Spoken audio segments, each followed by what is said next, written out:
Ti I cili ta ka mundsuar Allahu haxhin, duhet t'i kesh parasysh disa gjëra të cilat janë shumë të rëndësishme. Çështja e parë, e cila është e rëndësishme në haxh dhe në çdo ibadet, ibadeti të bëhet vetëm për hir të Allahut Azza wa Jall. Për çfarë arsye shkon në haxh? Për hir të Allahut. Haxhi nuk është udhtim dëfrimi. Haxhi nuk është udhtim turizmi. Në haxh nuk shkohet për t'i bën 100, 200 apo 1000 fotografi. Në haxh nuk shkohet për të reklamuar. Në haxh nuk shkohet për ta fituar emrin haxhi. Gjitha këto janë gjëra dhe arsye tjera. Haxhi duhet të bëhet vetëm për hir të Allahut Azza wa Jall. Tha Allahu në Kur'an: "Wa timmul hajja wal umrata lillah." Bëjeni haxhin dhe umren vetëm për hir të Allahut Azza wa Jall. Për çfarë arsye shkon në haxh?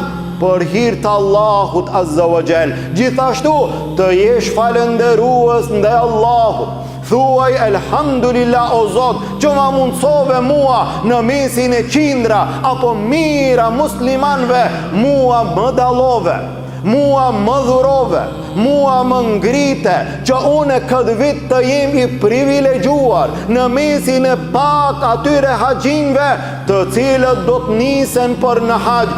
Elhamdulillah, kjo është një mirësi e madhe, kjo është një bereqet I madh. Ky është një shpërblim I madh deri në atë shkallë sa që tha pejgamberi sallallahu alaihi wasallam në hadithin që nxjerr Imam Buhariu dhe Muslimi, tha: "Men hajja lillahi falam yarfuth walam yafsuq raja'a ka yawmi waladathu ummu." Subhanallah, vetëm ky hadith do të mjaftonte për çdo besimtar I cili I ka kushtet, I cili I ka mundësitë që mos vonohet as edhe një ditë të vetme në momentin që I vjen mundësia të niset për të realizuar këtë ibadet madhështor. Tha pejgamberi sallallahu alaihi wasallam: "Kush e ban haxhin për hir të Allahut, falam yarfuth", nuk ka kontaktin tim me bashorten në kohë të caktuar, walam yafsuk, dhe nuk ban gjunahe të ndryshme duke qenë në haxh. Cili është shpërblimi?